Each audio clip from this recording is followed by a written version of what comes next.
History of archaeology in India എന്ന പേപ്പറിലെ first module archaeology as a ഡിസിപ്ലിനാണ് ഇവിടെ എടുക്കാൻ പോകുന്നത്.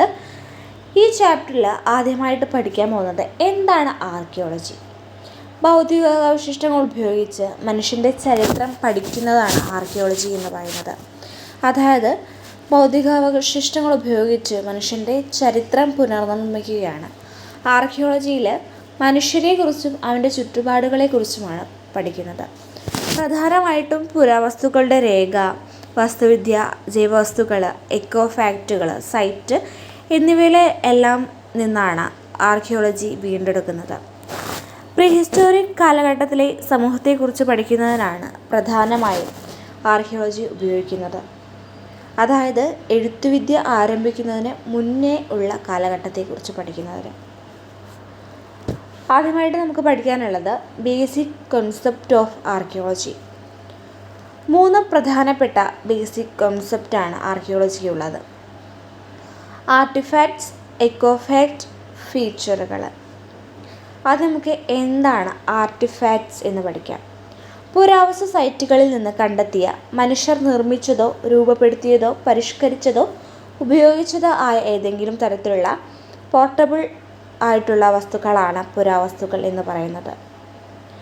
ഫീച്ചറുകൾ എന്ന് പറഞ്ഞാൽ പുരാവസ്തു കേന്ദ്രങ്ങളിൽ നിന്ന് മനുഷ്യർ നിർമ്മിച്ചതോ ഉപയോഗിച്ചതോ ആയ അടുപ്പുകൾ, തറകളുടെ ഘടനകൾ, ഭിത്തികൾ തുടങ്ങിയ എല്ലാതരം പോർട്ടബിൾ അല്ലാത്ത വസ്തുക്കളെയാണ് ഫീച്ചറുകൾ എന്ന് പറയുന്നത്.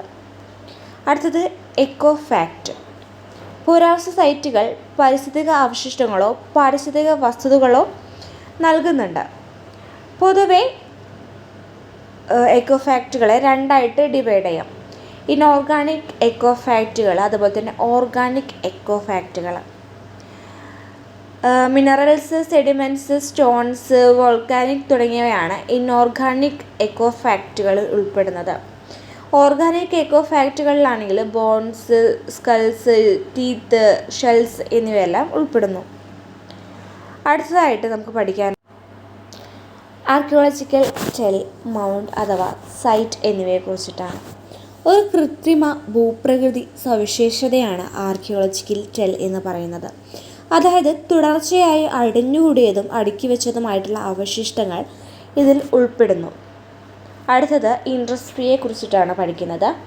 ഒരു വ്യവസായം എന്നത് ചില ഉപകരണങ്ങളുടെയോ വസ്തുക്കളുടെയോ ശേഖരണമാണ്. ലോവർ പാലിയോലിറ്റിക് കാലഘട്ടത്തിലെ കൈക്കോടാലി, ക്ലീവറുകൾ, സ്ക്രാപ്പറുകൾ തുടങ്ങിയവയുടെ അച്യുലിയൻ വ്യവസായം ഒരു വ്യാവസായിക കാലഘട്ടത്തിൻ്റെ മികച്ച ഉദാഹരണമാണ്. ലോവർ പാലിയോലിറ്റിക് കാലഘട്ടത്തിലെ ആഫ്രിക്കയിലും പശ്ചിമേഷ്യയിലും ദക്ഷിണേന്ത്യയിലും കിഴക്കൻ ഏഷ്യയിലും യൂറോപ്പിലും അച്യുലിയൻ ഉപകരണങ്ങൾ നിർമ്മിക്കപ്പെട്ടിരുന്നു. അടുത്തത് നമുക്ക് പഠിക്കാനുള്ളത് കൾച്ചറിനെ കുറിച്ചിട്ടാണ്. നരവംശാസ്ത്ര പഠനങ്ങളുടെ ഭാഗമായി 19ാം നൂറ്റാണ്ട് പുരാവസ്തു സംസ്കാരം എന്ന ആശയത്തിന് വികാസത്തിന് സാക്ഷ്യം വഹിച്ചു. പുരാവസ്തു ഗവേഷകർ പലപ്പോഴും പുരാവസ്തുക്കൾ, എക്കോ ഫാക്റ്റുകൾ, ഫീച്ചറുകൾ എന്നിവ പോലുള്ള അവശിഷ്ടങ്ങൾ അവരുടെ പര്യവേഷണത്തിനിടയിലോ അതുപോലെ തന്നെ പ്രത്യേക സ്ഥലത്തിൻ്റെ ഗവേഷണത്തിനിടയിലോ കണ്ടെത്തിയിരുന്നു. ഇത്തരം ഭൗതിക അവശിഷ്ടങ്ങളുടെ ശേഖരണത്തെ അവർ സംസ്കാരമായി മുദ്രകുത്തി. ഉദാഹരണത്തിന് മെഗാലിറ്റിക് സംസ്കാരവുമായി ബന്ധപ്പെട്ട് കേരളത്തിൽ നിന്ന് ഇതുവരെ ശേഖരിച്ച പുരാവസ്തുക്കളുടെ ശേഖരണമാണ് കേരളത്തിലെ മെഗാലിറ്റിക് സംസ്കാരം എന്ന പദം പ്രതിനിധീകരിക്കുന്നത്. അതായത് വ്യത്യസ്ത പ്രദേശങ്ങളിൽ നിന്നും ലഭിക്കുന്ന അവശിഷ്ടങ്ങൾ ഉൾപ്പെടുത്തിയിട്ടാണ് ആ പ്രദേശത്തെ സംസ്കാരത്തിൻ്റെ മായി കണക്കാക്കുന്നത്. അടുത്ത് നമുക്ക് പഠിക്കാനുള്ളത് ആൻറ്റിക്വറിയനിസമാണ്. 19ാം നൂറ്റാണ്ടിൻ്റെ അവസാനത്തിൽ പുരാവസ്തുശാസ്ത്രം ഒരു പ്രത്യേക വിഷയമായി വികസിച്ചിരുന്നു. ഈ കാലഘട്ടത്തിന് മുമ്പ് ഇതിന് വേണ്ടത്ര പദവിയൊന്നും ലഭിച്ചിരുന്നില്ല.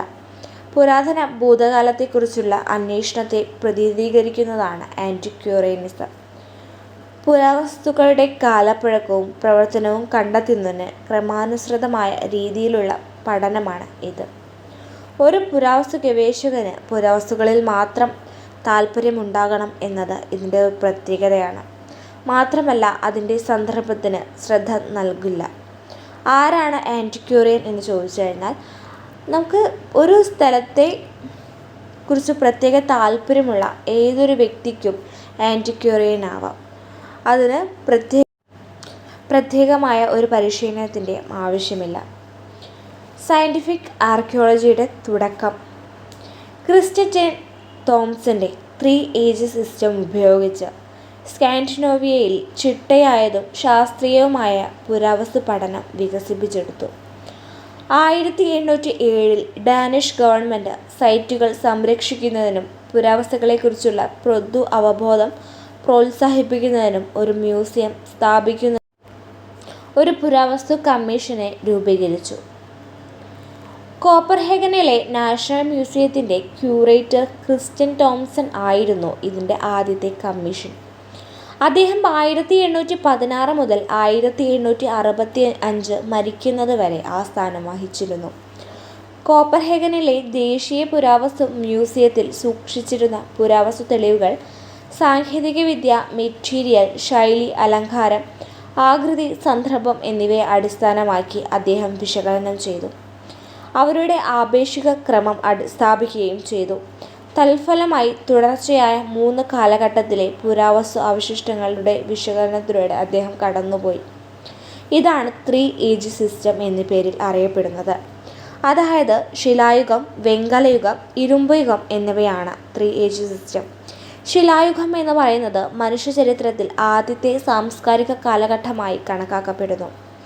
ഈ കാലഘട്ടം ആളുകൾ ശിലാ ഉപകരണങ്ങൾ ഉപയോഗിച്ചതായും പറയപ്പെടുന്നു.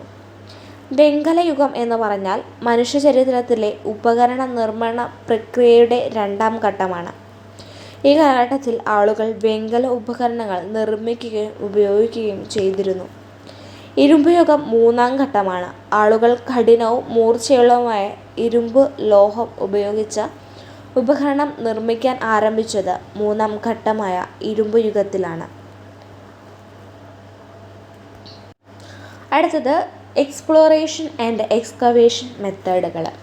നമ്മൾ പഠിച്ചു ആർക്കിയോളജിക്കൽ എവിഡൻസുകൾ 3 തരമുണ്ട്. ആർട്ടിഫാക്ട്സ്, എക്കോഫാക്റ്റ്, ഫീച്ചറുകൾ. അതുപോലെ ഈ എവിഡൻസുകൾ കണ്ടെത്തുന്നതിനായിട്ട് 2 രീതിയാണ് ഉപയോഗിക്കുന്നത്.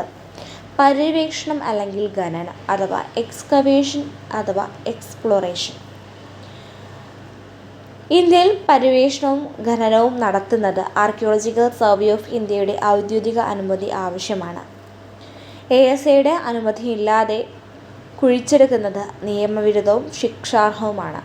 അതിലാദ്യം നമുക്ക് പഠിക്കാനുള്ളത് എക്സ്പ്ലോറേഷൻ അഥവാ പര്യവേഷണം. പുരാവസ്തു പര്യവേഷണം എന്നാൽ നശിപ്പിക്കാതെയുള്ള ശാസ്ത്രീയ സർവേയും സൈറ്റുകളുടെ ഡോക്യുമെൻറ്റേഷനുമാണ്. അതായത് നമ്മളൊരു സൈറ്റിനെ നശിപ്പിക്കാതെ തെളിവുകൾ കണ്ടെത്തുന്ന രീതിയാണ്. Desktop study, surface survey, aerial survey, geophysical survey എന്നിവയാണ്. അതിലാദ്യമായി പഠിക്കാനുള്ളത് ഡെസ്ക്ടോപ്പ് സ്റ്റഡിയാണ്.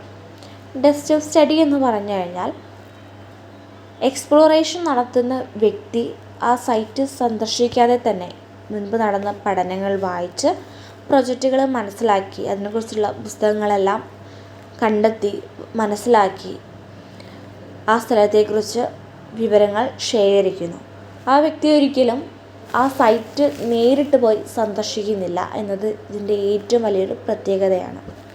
ഉദാഹരണത്തിന് കേരളത്തിലെ പട്ടണത്തെക്കുറിച്ചിട്ടുള്ള പഠനത്തിൽ ഗവേഷകനായിട്ടുള്ള അനുജൻ അച്ഛൻ, KP ഷാജൻ, ഷിനു എബ്രഹാം തുടങ്ങിയവരുടെ മുൻകാല പഠന റിപ്പോർട്ടുകൾ, അതുപോലെ പെരിപ്ലസ് ഓഫ് ദ എരിത്രിയൽ സീ, ടോളമിയുടെ ഭൂമിശാസ്ത്രം, ആദ്യകാല തമിഴ് കവിതകൾ, അതുപോലെ ഗ്രീക്ക്, റോമൻ ക്ലാസിക്കൽ സാഹിത്യങ്ങൾ എന്നിവ പരിശോധിച്ചിട്ടാണ് എക്സ്പ്ലോറേറ്റ് ചെയ്യുന്ന വ്യക്തികൾ അതിനെക്കുറിച്ചുള്ള വിവരങ്ങൾ കണ്ടെത്തുന്നത്. അടുത്തത് സർഫസ് സർവേ അഥവാ ഉപരിതല സർവേ. സർഫസ് സർവേയിൽ ഗവേഷകൻ ആ സൈറ്റ് സന്ദർശിക്കുന്നുണ്ട്. അദ്ദേഹം സൈറ്റിലൂടെ നടന്നിട്ട് അതിനെക്കുറിച്ചുള്ള കാര്യങ്ങൾ റെക്കോർഡ് ചെയ്യുക, മാപ്പ് ചെയ്യുക, അതുപോലെ തന്നെ കളക്ട് ചെയ്യുക, ഡോക്യുമെൻറ്റേഷൻ ചെയ്യുക എന്നിവയെല്ലാം നടത്തുന്നു. മറ്റൊരു രീതിയാണ് ജിയോഫിസിക്കൽ സർവേ അഥവാ ഭൂമിശാസ്ത്ര സർവേ. ഇതിൽ കുഴിച്ചിട്ട വസ്തുക്കളുടെ അവശിഷ്ടങ്ങൾ കണ്ടെത്തുന്നതിന് പുരാവസ്തു ശാസ്ത്രജ്ഞന്മാർ ജിയോഫിസിക്കൽ സർവേ ഉപയോഗിക്കുന്നു. റിമോട്ട് സെൻസിംഗ് ടെക്നിക്കുകൾ പോലെയുള്ള ഉപകരണങ്ങളാണ് ഇതിൽ ഉപയോഗിക്കുന്നത്. ജിയോഫിസിക്കൽ സർവേ എന്ന് പറയുന്നത് ഒരു സൈറ്റ് പര്യവേഷണത്തിൻ്റെ വിനാശകരമായുള്ള രീതിയാണ്. ആദ്യമായിട്ട് ജിയോഫിസിക്കൽ ഡാറ്റ ശേഖരിക്കുന്നതിന് ഉപകരണം ഉപയോഗിച്ചത് 1946 റിച്ചാർഡ് അറ്റ്കിൻസൺ ആണ്. അടുത്തത് സാൽവേജ് അല്ലെങ്കിൽ റെസ്ക്യൂ ആർക്കിയോളജി. സാൽവേജ് അല്ലെങ്കിൽ റെസ്ക്യൂ ആർക്കിയോളജി എന്നത് അപകട സാധ്യതയുള്ള പുരാവസ്തു സൈറ്റുകളിൽ നിന്ന് ഡാറ്റ വീണ്ടെടുക്കുന്നതിനുള്ള ഒരു രീതിയാണ്. 1960-കളിൽ വികസനവും റോഡ് നിർമ്മാണവും നമ്മുടെ പുരാവസ്തു പൈതൃകത്തിൻ്റെ ഭൂരിഭാഗവും നശിപ്പിച്ചപ്പോൾ ഉപയോഗിച്ച ഒരു പദമാണ് രക്ഷാ ഉത്ഖനനം എന്നത്. മറ്റൊരു എക്സ്പ്ലോറേഷൻ രീതിയാണ് ഏരിയൽ സർവേ. ഏരിയൽ സർവേ എന്ന് പറയുന്നത് ആകാശത്ത് നിന്നും ചിത്രം എടുക്കുന്ന രീതിയാണ്. അതായത് വിമാനത്തിൽ നിന്നോ മറ്റ് സാങ്കേതിക രീതിയിൽ നിന്നോ സൈറ്റിൻ്റെ ഫോട്ടോ എടുത്ത് ഉപയോഗിക്കുന്ന ഒരു രീതിയാണിത്. അടുത്തത് എക്സ്കവേഷൻ മെത്തേഡ്. അപ്പോൾ നമ്മൾ ഓൾറെഡി എക്സ്പ്ലോറേഷൻ മെത്തേഡ് പറഞ്ഞു. അത് എക്സ്പ്ലോറേഷൻ മെത്തേഡ് എന്ന് പറഞ്ഞു കഴിഞ്ഞാൽ അതൊരു വിനാശകരമല്ലാത്ത രീതിയാണ്. കാരണം ആ സൈറ്റ് കുഴിച്ചെടുക്കാതെയാണ് എക്സ്പ്ലോറേഷൻ നടത്തുന്നത്. പക്ഷെ അതിൽ നിന്ന് വ്യത്യസ്തമായി എക്സ്കവേഷൻ മെത്തേഡ് എന്ന് പറയുന്നത് ഒരു വിനാശകരമായിട്ടുള്ള രീതിയാണ്. മുൻകാല സമൂഹങ്ങളുടെ കുഴിച്ചിട്ട ഭൗതികാവശിഷ്ടങ്ങൾ വീണ്ടെടുക്കുന്നതിനുള്ള ഏറ്റവും ചിട്ടയായതും ശാസ്ത്രീയമായതുമായിട്ടുള്ള ഒരു രീതിയാണ് എക്സ്കവേഷൻ എന്ന് പറയുന്നത്. ഇതിന് ഒരു വിദഗ്ധമായൊരു ടീം, മതിയായ സാമ്പത്തിക പിന്തുണയും ആവശ്യമാണ്. ഇന്ത്യയിൽ പുരാവസ്തു ഖനനങ്ങൾ നടത്തുന്നതിന് ASIയുടെ അനുമതി അത്യാവശ്യമാണ്. ഉത്ഖനനം ഒരു വിനാശകരമായ ഡോക്യുമെൻറ്റേഷൻ പ്രക്രിയയാണ്, നമ്മൾ ഓൾറെഡി പറഞ്ഞു. ഒരു പ്രദേശം ഖനനം ചെയ്യുമ്പോൾ പുരാവസ്തു ഗവേഷകർ യഥാർത്ഥ അവശിഷ്ട നിക്ഷേപം നശിപ്പിക്കുകയും പുരാവസ്തുക്കൾ ശാസ്ത്രീയമായി വീണ്ടെടുക്കുകയും ചെയ്യുന്നു. എക്സ്കവേഷൻ മെത്തേഡ് 3 രീതിയിലുണ്ട്. Vertical excavation, horizontal excavation, quadrant excavation. Vertical excavation എന്ന് പറഞ്ഞു കഴിഞ്ഞാൽ ലംബമായ ഉത്ഖനനം സൈറ്റിൻ്റെ മൊത്തം സ്ട്രാറ്റിഗ്രഫി വെളിപ്പെടുത്തുന്നു. തിരശ്ചീന ഉത്ഖനനം അഥവാ ഹൊറിസോണ്ടൽ ഉത്ഖനനമാണെങ്കിൽ ലംബമായ കുഴിച്ചെടുക്കലിലൂടെ മുൻകാലങ്ങളിലെ സാംസ്കാരിക നിക്ഷേപങ്ങളിലെ മുകളിലെയും താഴത്തെയും തുടർന്ന് കാട്ടുന്നു. അതായത് നിരവധി സംസ്കാരങ്ങളെ ഹൊറിസോണ്ടൽ എക്സ്കവേഷനിലൂടെ മനസ്സിലാക്കാൻ സഹായിക്കുന്നു. ഹൊറിസോണ്ടൽ എക്സ്കവേഷനിൽ 3 രീതിയുണ്ട്. Open area excavation, grid method, quartering method. അതിൽ മോർട്ടിമർ വീലറാണ് ഗ്രിഡ് സിസ്റ്റം ആദ്യമായിട്ട് അവതരിപ്പിച്ചത്. മറ്റൊരു എക്സ്കവേഷൻ മെത്തേഡാണ് കോർഡൻറ്റ് മെത്തേഡ്.